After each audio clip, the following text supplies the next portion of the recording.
നമസ്കാരം മലയാളി വാർത്തയിലേക്ക് സ്വാഗതം. അമീബിക് മസ്തിഷ്ക ജ്വരം എന്ന മാരകമായിട്ടുള്ള ഒരു വൈറസ് നമ്മുടെ കേരളത്തിൽ ഇപ്പോൾ പടർന്നു പിടിച്ചുകൊണ്ടിരിക്കുകയാണ്.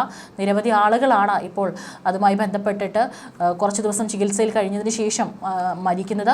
ഏതായാലും കൃത്യമായിട്ടുള്ള നിർദ്ദേശങ്ങൾ നമ്മുടെ സർക്കാർ ജനങ്ങൾക്ക് നൽകിയിട്ടുണ്ട്. അത് എല്ലാവരും കൃത്യമായി പാലിക്കുകയും വേണം. ഏതായാലും ഇപ്പോൾ ആരോഗ്യവകുപ്പ് പുതിയൊരു കണ്ടെത്തലുമായി രംഗത്ത് വരികയാണ്.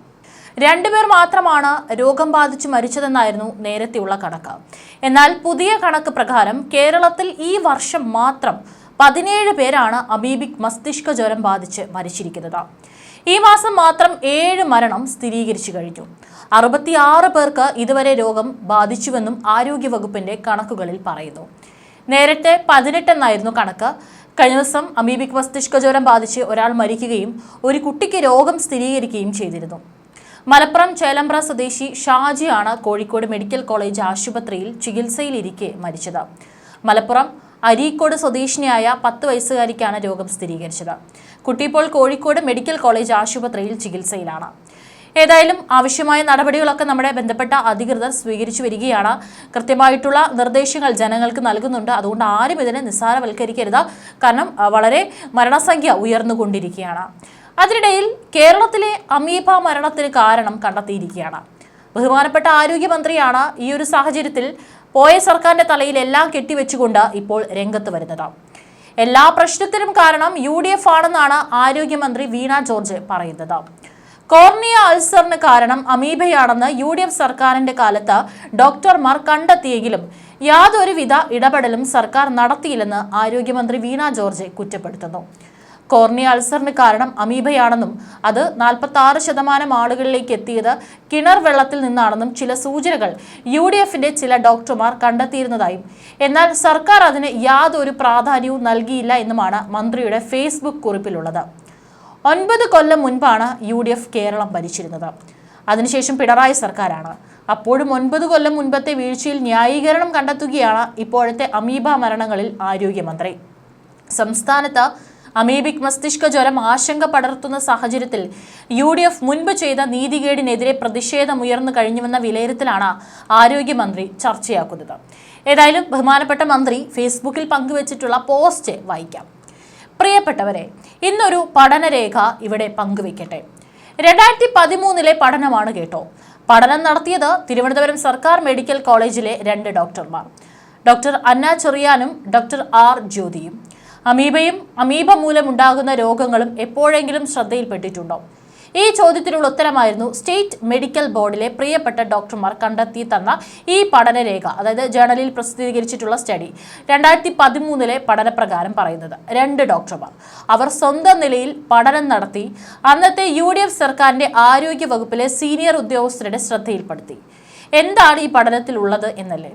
ഇവരുടെ മുന്നിലെത്തിയ കോർണിയ അൾസർ കേസുകളുടെ പരിശോധനയിൽ അത് അമീബ മൂലമാണെന്ന് കണ്ടെത്തി. മാത്രമല്ല 64% ആളുകൾക്കും രോഗമുണ്ടായത് കിണർ വെള്ളത്തിലെ അമീബയിൽ നിന്നാണെന്ന് സംശയിക്കുന്നതായും ഈ ഡോക്ടർമാർ കണ്ടെത്തി.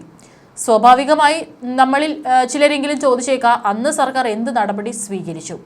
നിർഭാഗ്യകരമെന്ന് പറയട്ടെ, ഈ പഠന റിപ്പോർട്ടോ അമീബ മൂലമുള്ള കേസുകളോ അന്ന് ആരോഗ്യ വകുപ്പിലെ ഉത്തരവാദിത്തപ്പെട്ടവർ ശ്രദ്ധിച്ചില്ല.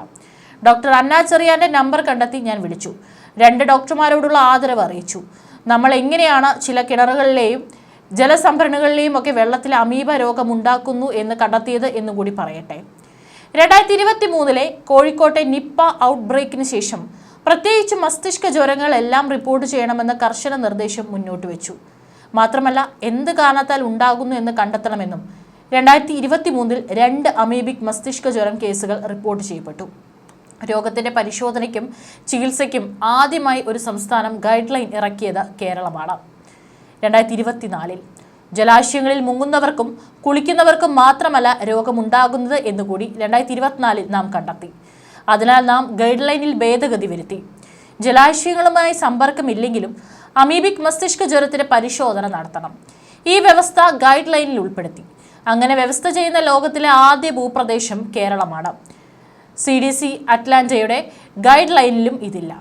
അമീബിക് മസ്തിഷ്ക ജ്വരത്തെ പ്രതിരോധിക്കുന്നതിലും നിയന്ത്രിക്കുന്നതിലും ഏക ആരോഗ്യത്തെ അടിസ്ഥാനമാക്കിയുള്ള സമഗ്ര ആക്ഷൻ പ്ലാൻ തയ്യാറാക്കിയ ലോകത്തിലെ ആദ്യത്തെ ഭൂപ്രദേശവും കേരളമാണ്. കൂടുതൽ കേസുകൾ നമ്മൾ കണ്ടെത്താൻ തുടങ്ങി. നമ്മുടെ മുന്നിലെത്തിയ രോഗികളിൽ രോഗം കണ്ടെത്തി. രോഗത്തിന് കാരണം അമീബ ആണെന്ന് കണ്ടെത്തി. അതിന്റെ ഉറവിടം കണ്ടെത്തി പൊതുജനാരോഗ്യ ഇടപെടൽ നടത്താൻ നാം ആരംഭിച്ചു. ബഹുമാനപ്പെട്ട മുഖ്യമന്ത്രിയുടെ നേതൃത്വത്തിൽ തന്നെ വിവിധ വകുപ്പുകളുടെ യോഗം ചേർന്ന് ജലശുദ്ധിക്കായി ക്യാമ്പയിൻ ആരംഭിച്ചു. Thanks to the brilliant people around me എന്നാണ് പറഞ്ഞുകൊണ്ട് ഈ ഒരു പോസ്റ്റ് അവസാനിക്കുന്നത്. ഏതായാലും പോസ്റ്റിന് താഴെ മന്ത്രിയുടെ പോസ്റ്റിന് നിരവധി കമൻറ്റുകളാണ് വരുന്നത്. റെസ്പോൺസ് ധാരാളം കിട്ടിക്കൊണ്ടിരിക്കുകയാണ്. നമ്പർ 1 ഇമേജൊക്കെ അങ്ങ് തലയും കുത്തി താഴെ വീണ് കിടക്കുന്ന സമയത്താണ് സ്വന്തം കുറ്റങ്ങളും കുറവുകളും മറ്റും മറച്ചു വെച്ചുകൊണ്ട് ഇത്രയും വർഷം പുറകിലേക്ക് പോകാൻ കാണിച്ച മന്ത്രിയുടെ മനസ്സ് ആരും കാണാതെ പോകരുത്. പോസ്റ്റിന് താഴെ വന്നിരിക്കുന്ന ചില കമൻറ്റുകൾ വായിക്കാം. അയ്യോ, താൻ എന്ത് തോൽവിയാടോ മന്ത്രി. എന്തിനും മോദി നെഹ്റുവിനെ പറയുന്നത് പോലെ 10 വർഷം ഭരിച്ചിട്ടും കുറ്റം മുഴുവൻ UDF ഭരണത്തെ പറയുന്ന താങ്കളുടെ നിലവാരം പോരാളി ഷാജിയെ പോലും നാണിപ്പിക്കും. കേരളത്തിൽ ഇല്ലാത്തൊരു രോഗം ഈ ലോകത്ത് എവിടെയുമില്ല. ഇതാണ് ഒരു കമൻറ്റ്. മറ്റൊരു കമൻറ്റ്, എൻ്റെ പ്രിയപ്പെട്ട മന്ത്രി, നിങ്ങൾ ഇപ്പോഴും പറയുന്നത് 10 വർഷമായി കേരളം ഭരിക്കുന്നത് UDF ആണെന്നാണോ? ഇപ്പോഴും നിങ്ങൾ ഉറക്കത്തിലാണോ? അതല്ലെങ്കിൽ ഉറക്കം നടിക്കുകയാണോ? അതല്ല എന്നുണ്ടെങ്കിൽ മുൻ ആരോഗ്യമന്ത്രിയായി ടീച്ചർ അമ്മയ്ക്കിട്ടിട്ടുള്ള കൊട്ടാണോ ഈ പോസ്റ്റ്? UDF ഭരണം കഴിഞ്ഞതിന് ശേഷം ടീച്ചറമ്മയാണല്ലോ ആരോഗ്യമന്ത്രി കസേരയിൽ ഇരിക്കുന്നത്. അപ്പോൾ ഈ ടീച്ചറമ്മ ഈ റിപ്പോർട്ട് കണ്ടിട്ടും ഒരു നടപടിയും എടുത്തില്ല, അതുകൊണ്ട് ഞാനല്ല കുറ്റക്കാരി എന്ന് പറയാതെ പറയുകയാണോ നമ്മുടെ ഇപ്പോഴത്തെ ആരോഗ്യമന്ത്രി? ആദ്യം സ്വന്തം വകുപ്പും സ്വന്തം സിസ്റ്റവും നന്നാക്കുവാൻ ശ്രമിക്കുക. ആരോഗ്യമന്ത്രി ഇപ്പോൾ എങ്ങനെയാണ്? കോളേജുകളിലെല്ലാം വേണ്ട സാധനങ്ങളും മരുന്നുകളും ഒക്കെ ഉണ്ടോ ആവോ? ഇതാണ് ഒരു കമൻറ്റ്. മറ്റൊരു കമൻറ്റ്, ബഹുമാനപ്പെട്ട മന്ത്രി, താങ്കൾ ദയവ് ചെയ്ത് ഒരു ദിവസം കോട്ടയം മെഡിക്കൽ കോളേജിലെ ഇൻഷുറൻസ് സൗകര്യമുള്ള ഒരു പേഷ്യൻറ്റിൻ്റെ ബൈസ്റ്റാൻഡർ ആവണം. കാരുണ്യനീതി DCHACR പൊടിപ്പാറ പ്രയാണത്തിൻ്റെ വേദന മനസ്സിലാക്കണം. എന്നിട്ട് സിസ്റ്റത്തെ കുറ്റം പറയരുത്. കുറ്റമറ്റ സിസ്റ്റം ഉണ്ടാക്കാനാണ് നിങ്ങളെ മന്ത്രിയാക്കിയിരിക്കുന്നത്. ഇവിടുത്തെ സർക്കാർ ഉദ്യോഗസ്ഥർക്ക് ഒരു മട്ടും ഭാവവുമുണ്ട്. ജനങ്ങൾക്ക് സൗജന്യ ചികിത്സ നൽകുന്നത് അവരുടെ ഔദാര്യമാണെന്ന്. 28% ടാക്സ് നൽകിയാണ് ജനങ്ങൾ സൗജന്യ ചികിത്സ തേടുന്നത്, അല്ലാതെ ആരുടെയും ഔദാര്യമല്ല, ഒരുത്തിൻ്റെയും കുടുംബത്തിൽ നിന്നുള്ള ഔദാര്യമല്ല. അതുകൊണ്ട് ദയവായി സിസ്റ്റത്തിന്റെ പോരായ്മ മനസ്സിലാക്കി അത് പരിഹരിക്കണം.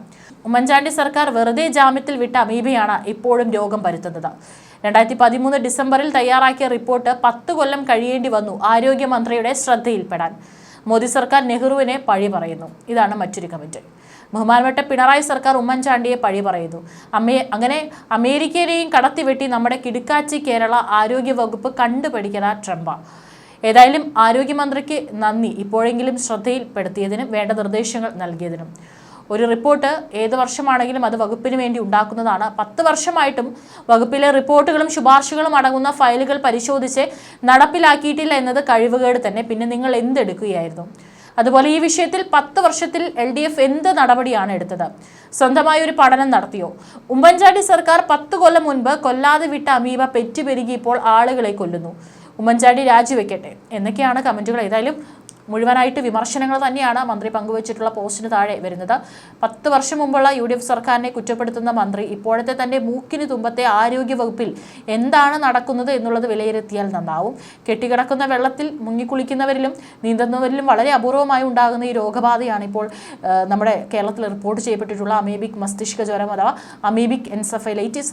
അതുകൊണ്ട് തന്നെ കൃത്യമായിട്ടുള്ള ജാഗ്രതാ നിർദ്ദേശങ്ങൾ ജനങ്ങൾക്ക് നൽകിയിട്ടുണ്ട്. ഇതിനെതിരെ ജാഗ്രത പാലിക്കണമെന്ന് ജില്ലാ മെഡിക്കൽ ഓഫീസർ അറിയിച്ചു. Naegleria fowleri, Acanthamoeba, Sappinia, Balamuthia, Vermamoeba എന്നിവ അമീബ വിഭാഗത്തിൽപ്പെട്ട രോഗാണുക്കൾ തലച്ചോറിനെ ബാധിക്കുമ്പോഴാണ് രോഗമുണ്ടാകുന്നത്. മൂക്കിനെയും മസ്തിഷ്കത്തെയും വേർതിരിക്കുന്ന നേർത്ത പാളിയിലുള്ള സുഷിരങ്ങൾ വഴിയോ കർണപടത്തിലുണ്ടാകുന്ന സുഷിരം വഴിയോ അമീബ തലച്ചോറിലേക്ക് കടക്കുകയും മെനിഞ്ചോ എൻസെഫലൈറ്റിസ് ഉണ്ടാക്കുകയും ചെയ്യുന്നു. 97% മരണനിരക്കുള്ള രോഗമാണിത്. രോഗം മനുഷ്യരിൽ നിന്ന് മനുഷ്യരിലേക്ക് പകരില്ല. വെള്ളത്തിലിറങ്ങുമ്പോൾ അടിത്തട്ടിലെ ചെളിയിലുള്ള അമീബ വെള്ളത്തിൽ കലങ്ങുകയും മൂക്കിലൂടെ ശരീരത്തിൽ പ്രവേശിക്കുകയും ചെയ്യുന്നു. രോഗാണുബാധ ഉണ്ടായാൽ 1 മുതൽ 9 ദിവസങ്ങൾക്കുള്ളിൽ രോഗലക്ഷണങ്ങൾ പ്രകടമാകും.